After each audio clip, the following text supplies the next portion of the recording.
الحمد للہ وکفا وسلام علی عبادہ الذین اصطفیٰ خصوصاً علی سید الانبیاء علیہ التحیۃ والثناء اما بعد فاعوذ باللہ من الشیطان الرجیم بسم اللہ الرحمن الرحیم اقیموا الصلاۃ وآتوا الزکاۃ صدق اللہ مولانا العظیم وبلغنا رسوله النبی الکریم الامین ونحن على ذلك لمن الشاهدین والشاکرین والحمد للہ رب العالمین ان اللہ وملائکتہ یصلون علی النبی یا ایھا الذین آمنوا صلوا علیہ وسلموا تسلیما الصلاۃ والسلام علیک یا سیدی یا رسول اللہ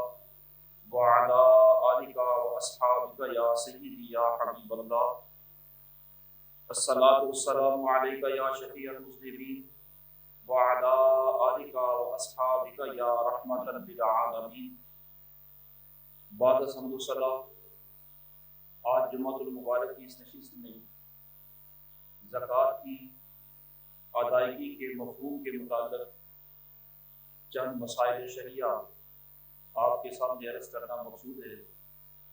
اللہ کریم کلمات حقہ کو زبان پر جاری و ساری فرمائے۔ متعدد مقامات پر قرآن مجید فرقان حمید نے زکوٰۃ کا ذکر نماز کے ساتھ فرمایا۔ ارشاد فرمایا اقیموا الصلاۃ وآتوا الزکاۃ،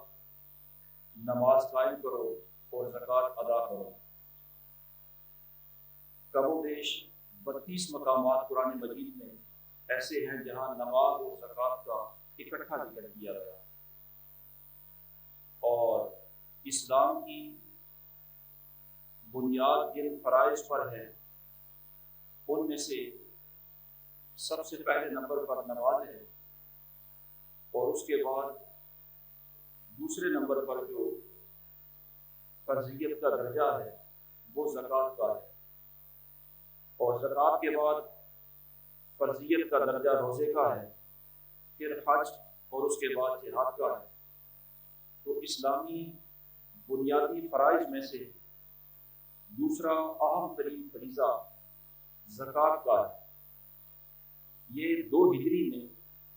رمضان کے روزے فرض ہونے سے پہلے زکوٰۃ فرض کر دی گئی تھی، اور یہ اسلام کا ایسا فریضہ ہے کہ جس کو فرض کرنی کہا جاتا ہے، اس کو ماننا، اس پر ایمان رکھنا ضروری ہے۔ جو زکوٰۃ کا منکر ہوگا وہ دائرہ اسلام سے خارج ہو جائے گا، اور جو زکوٰۃ پر ایمان تو رکھتا ہے لیکن ادائیگی میں کوتاہی کرتا ہے وہ فاسق ہوتا ہے اور مردود الشہادت ہو جاتا ہے۔ تو زکوٰۃ کی فرضیت انتہائی اہم اور انتہائی معروف ہے۔ اس کی فرضیت کے اندر کسی قسم کا کسی کو شک و شبہ نہیں ہونا چاہیے۔ انبیاء کرام علیہم الصلوات والسلام، ان کے حوالہ سے ہمارا عقیدہ اور نظریہ یہ ہے کہ ویسے تو سارے لوگوں پر جو صاحب نصاب ہوتے ہیں ان پر زکوٰۃ فرض ہوتی ہے، لیکن انبیاء کرام زکوٰۃ کی فرضیت سے مستثنیٰ ہوتے ہیں۔ انبیاء کے مال میں زکوٰۃ فرض نہیں ہوتی۔ اس کی وجہ یہ ہے کہ زکوٰۃ مال کا میل ہوتی ہے۔ زکوٰۃ ادا کرنے سے مال پاک ہو جاتا ہے، یہ مال کا میل ہوتا ہے۔ بندہ جب مال کماتا ہے تو کچھ نہ کچھ اس کے اندر میل آ ہی جاتا ہے،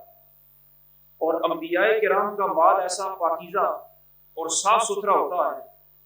جس کے اندر میل کا تصور بھی نہیں ہو سکتا۔ اس لیے انبیاء کرام کے اموال میں زکوٰۃ فرض نہیں ہوتی۔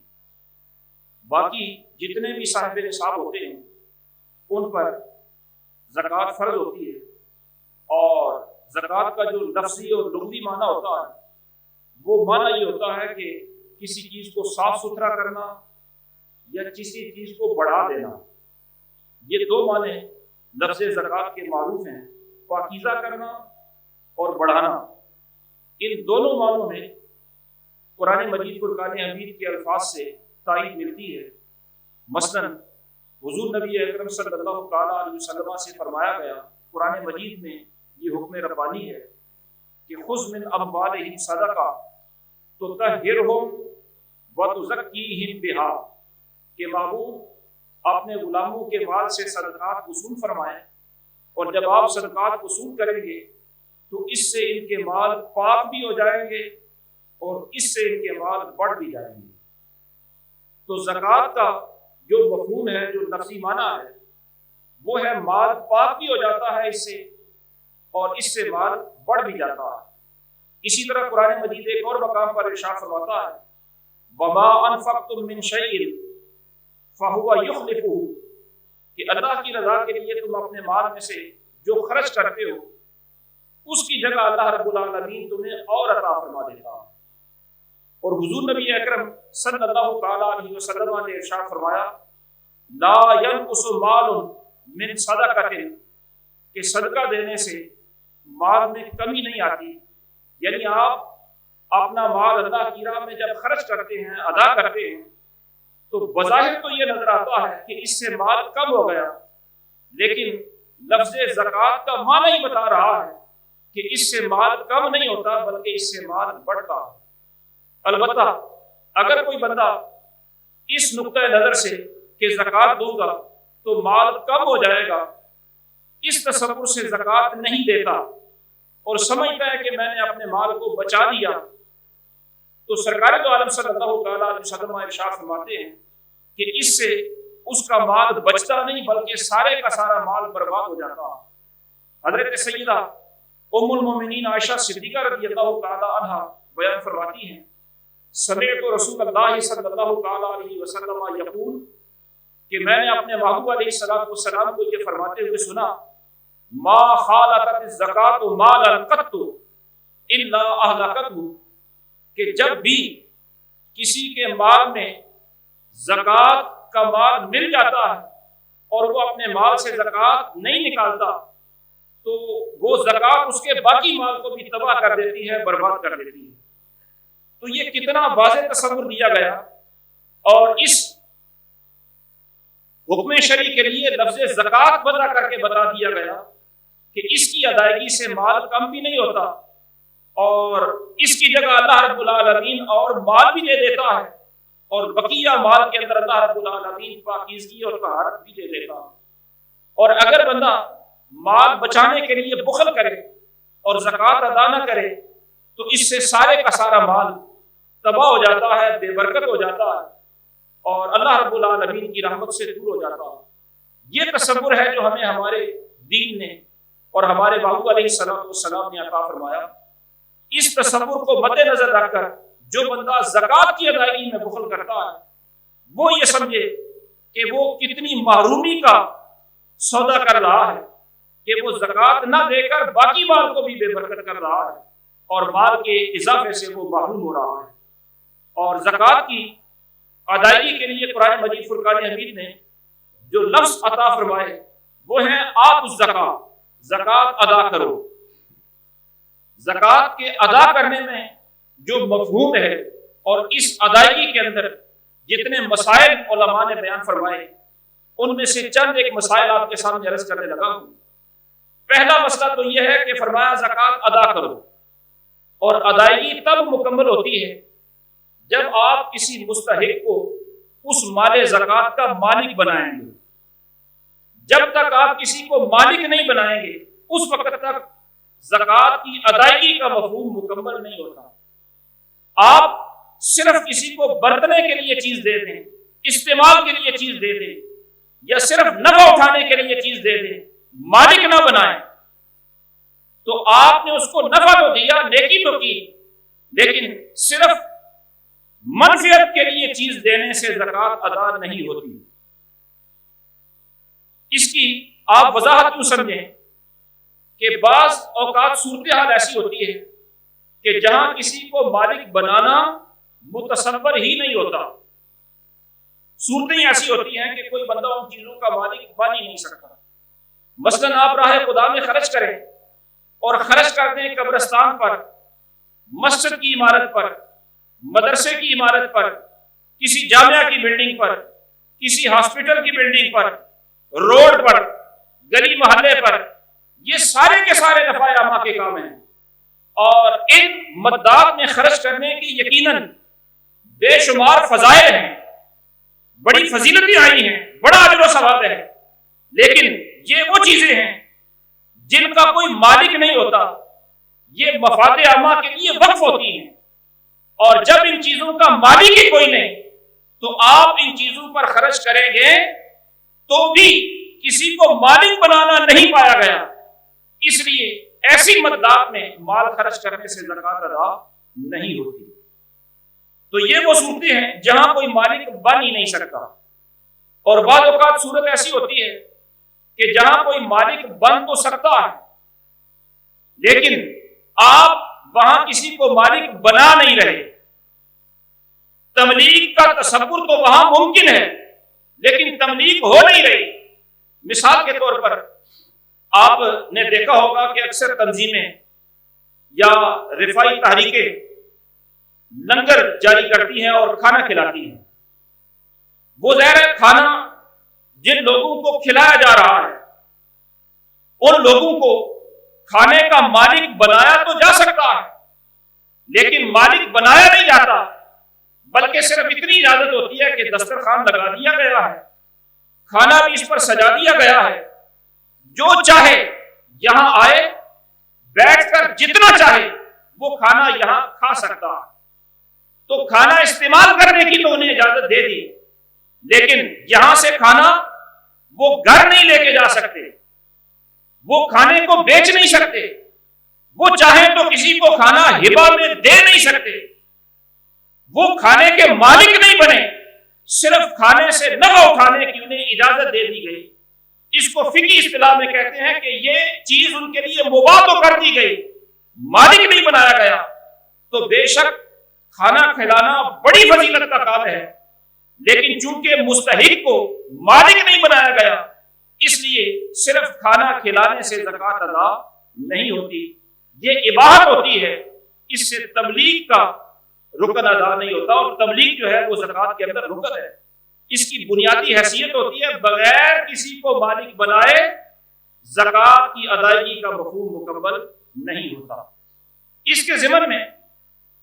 آپ نے بہت سارے مسائل از خود حل کر لیے ہوں گے یا حل کر لیں گے کہ جہاں کسی کو مالک بنانا پایا جائے گا وہاں مال خرچ کرنا زکوٰۃ کی ادائیگی کہلائے گا، اور جہاں کسی کو مالک بنانا نہیں پایا جائے گا وہاں مصرف کتنا ہی اچھا اور عالیشان کیوں نہ ہو، وہاں چونکہ تملیک نہیں پائی جا رہی اس لیے وہاں زکوٰۃ ادا نہیں ہوگی، وہاں مال خرچ کرنے سے نفلی صدقے کا ثواب تو ملے گا، زکوٰۃ کی فرضیت سے آپ بری ذمہ نہیں ہوں گے۔ خاص طور پر ہمارے ہاں چونکہ لوگوں کا ایک نمود و نمائش کا مزاج بھی ہوتا ہے، اور جو تنظیمیں کھانا وغیرہ اور دسترخوان وغیرہ کا اہتمام کرتی ہیں ان کی ظاہر پبلسٹی بھی خوب ہوتی ہے، تو لوگ نمود و نمائش کے لیے یا ویسے ثواب سمجھ کر وہاں لاکھوں کروڑوں پہ زکوٰۃ کی مد میں دے دیتے ہیں۔ یاد رکھیں کہ ایسی مد میں دینے سے زکوٰۃ ادا نہیں ہوتی، فرض ان کے ذمہ باقی رہتا۔ تو زکوٰۃ کی ادائیگی میں سب سے پہلے تو تملیک یہ رکن ہے، جب تک یہ نہیں ہوگی زکوٰۃ ادا نہیں ہوگی۔ اور تملیک کے ضمن میں آپ نے یہ بھی سمجھ لیا ہوگا کہ جب کسی کو مالک بنانا ضروری ہے تو جس کو آپ زکوٰۃ دے رہے ہیں اس کے اندر مالک بننے کی صلاحیت بھی موجود ہو۔ اگر وہ مالک بننے کی صلاحیت سے ہی معلوم ہے تو اسے بھی دینے سے زکوٰۃ ادا نہیں ہوتی،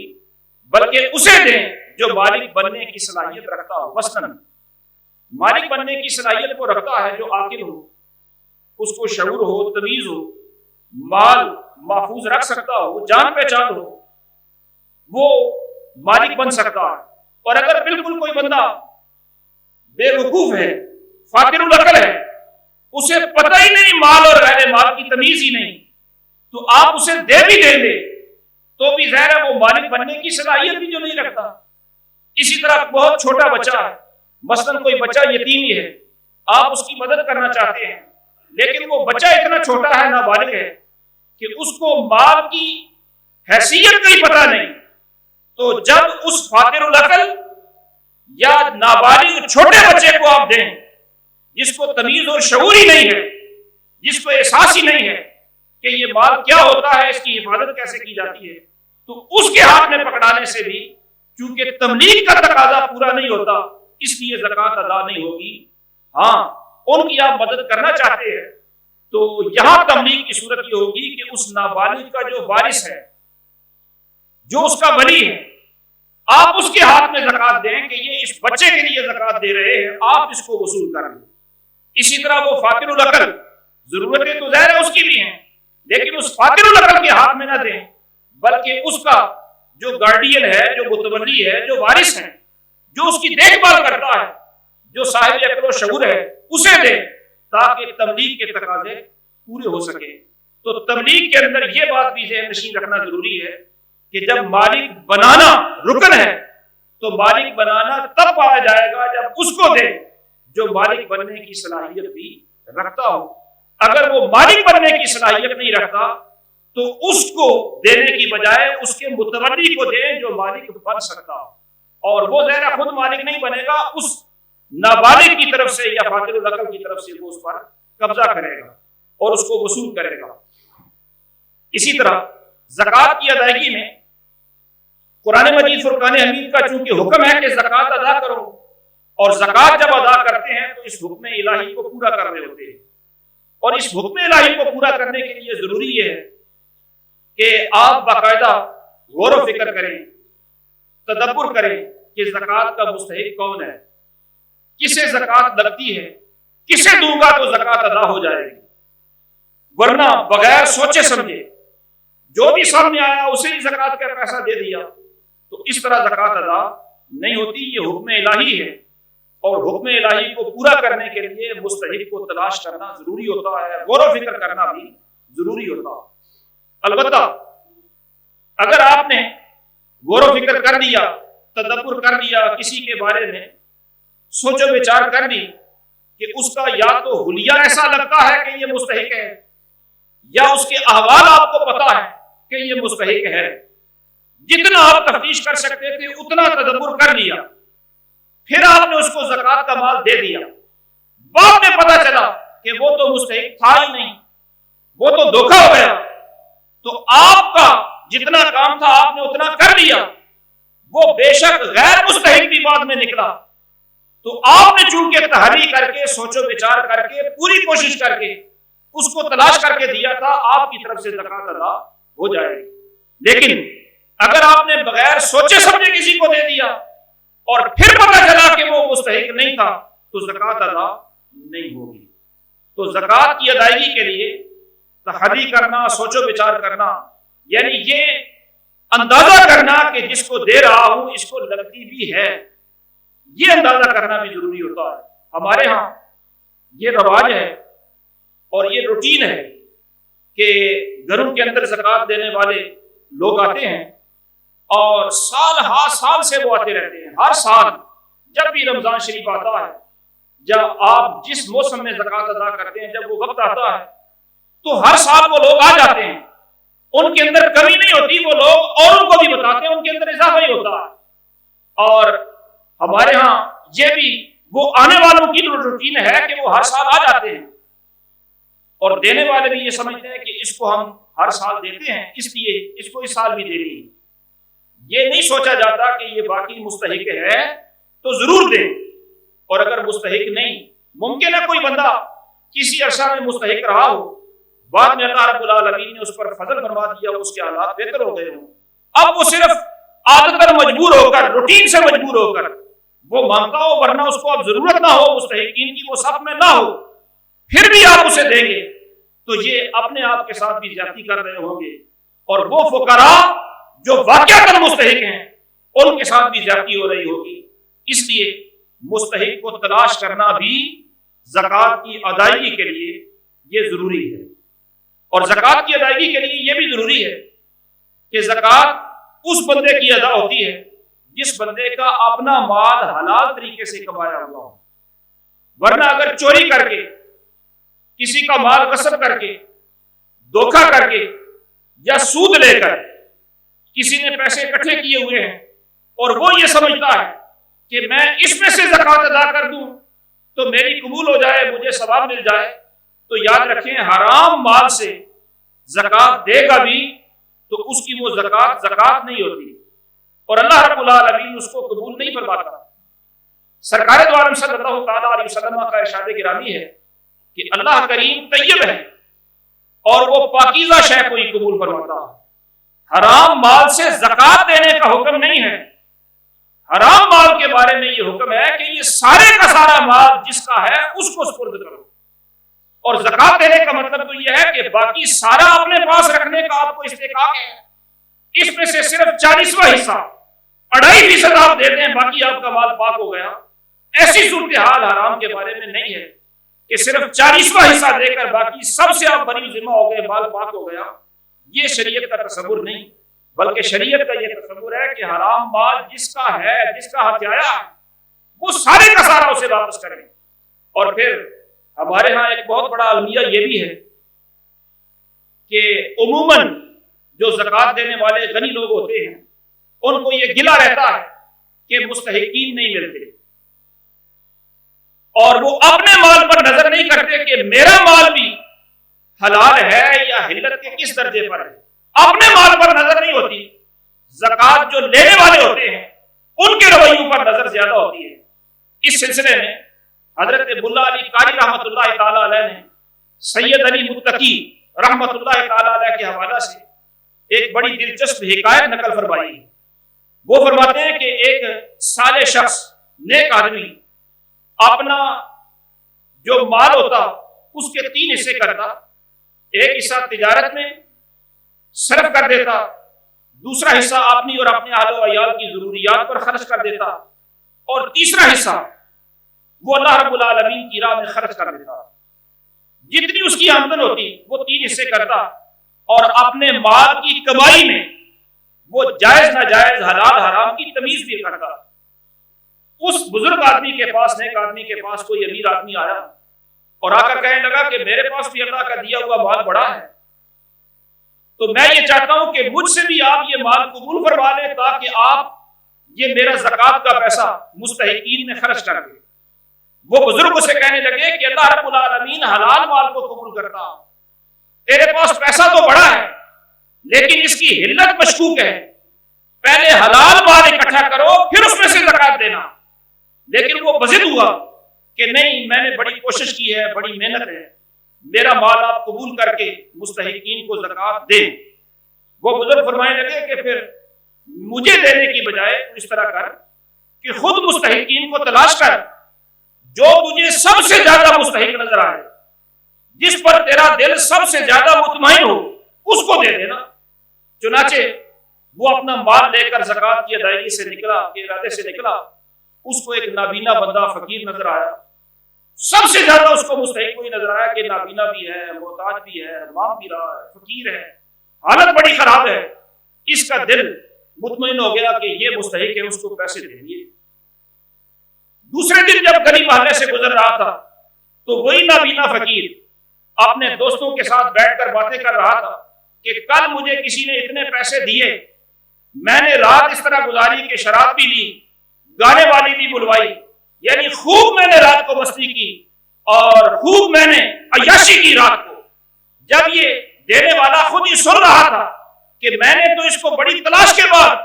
زکوٰۃ دی تھی اور بڑا مستحق سمجھا تھا، لیکن یہ تو اپنی داستان اس طرح بیان کر رہا ہے. وہ بڑا پریشان ہو کر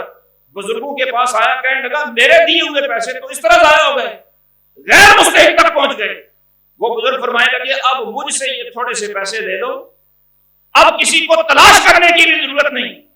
تمہیں جو سب سے پہلے بندہ نظر آئے اسی کو دے دینا. وہ نکلا پیسے لے کر بزرگوں کے. سب سے پہلے اسے ایک شخص نظر آیا جو بڑا سفید پوش، یعنی بڑا باوقار لباس کے اندر موجود تھا. اب اس کا دل تو نہیں کر رہا تھا کہ میں اس کو سمجھوں کہ یہ مستحق ہے، لیکن بزرگوں کا حکم تھا جو پہلے نظر آیا اسے دے دینا. اس نے اسے دے دیے.